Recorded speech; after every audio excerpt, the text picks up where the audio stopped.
قرآن کریم میں کامیابی کا معیار جس چیز کو قرار دیا گیا وہ سنیے ذرا۔ قد افلح من تزکا وذکر اسم ربہ فصلی، کامیاب ہو گیا وہ شخص جس نے اپنا تزکیہ کر لیا، اپنے اندر کو درست کر لیا، اپنے باطن کو ٹھیک کر لیا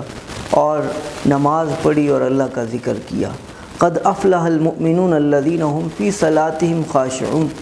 کامیاب ہو گئے وہ شخص جو کہ اپنی نمازوں کے اندر ڈرنے والے ہیں۔ پھر اللہ تعالیٰ نے مومنین کی کچھ صفات ذکر کی ہیں کہ یہ صفات والے لوگ ہیں،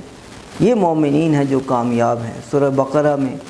شروع میں اللہ تعالیٰ فرماتے ہیں اولئک علی ھدی من ربہم، ان صفات والے لوگ یعنی ایمان اور اعمال والے لوگ جو کہ نمازیں پڑھتے ہیں، زکوٰۃ دیتے ہیں، اللہ تعالیٰ سے ڈرتے ہیں، قیامت کا خوف رکھتے ہیں، یہ لوگ ہدایت پر ہیں اور یہی لوگ کامیاب ہیں۔ تو کامیابی کا معیار جو قرآن ہمیں بتاتا ہے نا وہ ایمان اور اعمال صالحہ ہے، اور ان کے اندر اللہ تعالیٰ نے تسکین بھی رکھی ہے، نہ صرف کہ کامیابی بلکہ دنیاوی طور پہ آپ کو تسکین محسوس ہوگی، اور ہم سمجھیں کہ جی مال و دولت اور عزت و شہرت اور خواہشات کی تکمیل یہی کوئی رزق ہے جو اللہ تعالیٰ اپنے بندوں کو دیتے ہیں۔ رزق اس کے علاوہ اور بھی ہے۔ رزق یہ بھی ہے کہ اللہ تعالیٰ آپ کو کوئی نیک صالح بیوی دے دیں،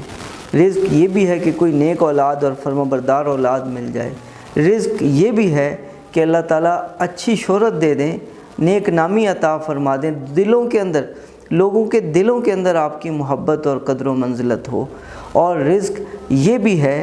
کہ آپ کو اعمال صالحہ میں ترقی در ترقی مل رہی ہے، اللہ تعالیٰ کا قرب در قرب ملتا چلا جا رہا ہے، اور آپ سے اللہ تعالیٰ دین کی خدمت لے رہے ہیں، یہ بھی ایک رزق ہے، اور یہ اللہ تعالیٰ کی طرف سے بہت بڑی عنایت ہے۔ یہ تو عنایت خاصہ ہے، عنایت عامہ نہیں ہے، اور یہ اللہ تعالیٰ اپنے بہت خاص بندوں کو عطا فرماتے ہیں۔ جو بندے دنیا کے ساتھ معاملہ کرتے ہیں نا، دنیا کے ساتھ معاملہ کرتے ہیں، ان کو دنیا مل جاتی، اور وہ بھی ان لوگوں کو